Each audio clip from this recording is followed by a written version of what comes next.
बिस्मिल्लाहिर्रहमानिर्रहीम। प्यारे बच्चों, अस्सलामु अलैकुम। उम्मीद है कि आप सब खैरियत से होंगे। मैं हूं आपका मुअल्लिम मोहम्मद उसामा अनस। बच्चों, आज का हमारा बी लिफ्ट है 86वां, जिसका तसलसल यकीनन आपने कर दिया। और आज का हमारा काम हासिल ताल्लुम लिखने की सलाहियत है कि उसूल व ज़वाबित को मद्देनज़र रखते हुए कम से कम 175 अल्फाज पर मुश्तमिल तबसरा नवीसी कर सके। ठीक है, तो तबसरा क्या है इसको देखते हैं। सबसे पहले ये तबसरा, इसकी तारीफ सुन लें। इसका माना होता है तसरीह, तफसील या तोज़ी, किसी बात के मुतालिक अपनी राय का इजहार करना है। कोई भी बात है उसके मुतालिक जो आप अपनी राय कायम करते हैं कि मेरी राय ये है, मैं ये कहना चाहता हूँ, ये तबसरा है, इसको तबसरा कहते हैं। तबसरा करने वाला कौन होता है? तबसरा निगार, तबसरा नवीस दोनों लफ्ज़ इस्तेमाल होते हैं और इस काम को तबसरा नवीसी कहा जाता है। ठीक है, उसके बाद जो है तबसरे की इकसाम दो हो सकती है, तहरीरी और ज़ुबानी। तहरीरी, आपने कोई अखबार पढ़ी है, कोई भी खबर आपके सामने, कोई किताब पढ़ी है, कोई मजमून पढ़ा, कोई कहानी, उस पर आपने तबसरा देना है।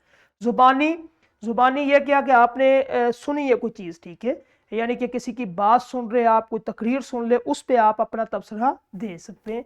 अब इरशाद के ज़राए एक मुआजना, इसमें दो चीज़ें आ जाती है। अखबारात ये बिल्कुल मुख्तसर होती है, ठीक है, इसका मकसद ज़रूरी मालूमात की फराहमी। जरायद मुफस्सल होते हैं, यानी कि मुकम्मल किताब होती है, मुकम्मल किताब पढ़ के आपने अपनी राय कायम करनी होती है, इसमें मुफस्सल यानी कि बहस होती है।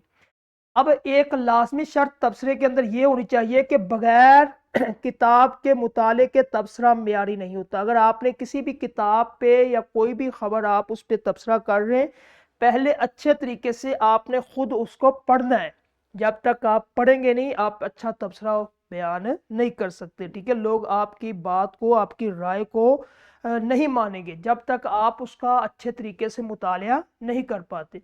अब दो चीज़ों को आपने मद्देनज़र रखना। तबसरे से मुराद जो राय आप कायम करनी है किसी भी किताब के मुतालिक, किसी भी खबर के मुतालिक, ठीक है, कोई भी मजमून है, उसके अंदर ये नहीं कि आपने खामियां ही बयान करनी है कि इस किताब के अंदर ये खामी है, ये खामी है, ये खामी है, ये खामी है।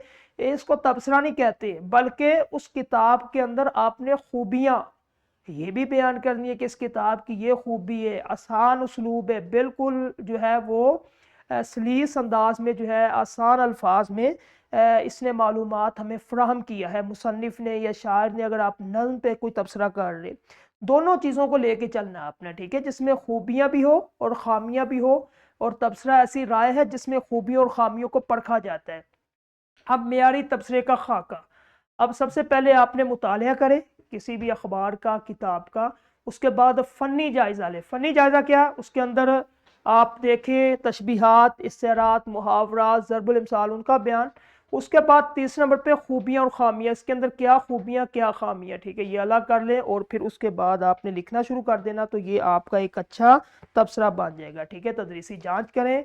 आज का हमारा लेक्चर जो आखिरी लेक्चर था ख़त्म हुआ। इंशाल्लाह अपना ख्याल रखें। उम्मीद करता हूँ कि जितने भी लेक्चर हुए आपको समझ आएगी, समझ आई होगी। तो अपना ख्याल रखिए, इसको याद करें। अल्लाह हाफ़िज़।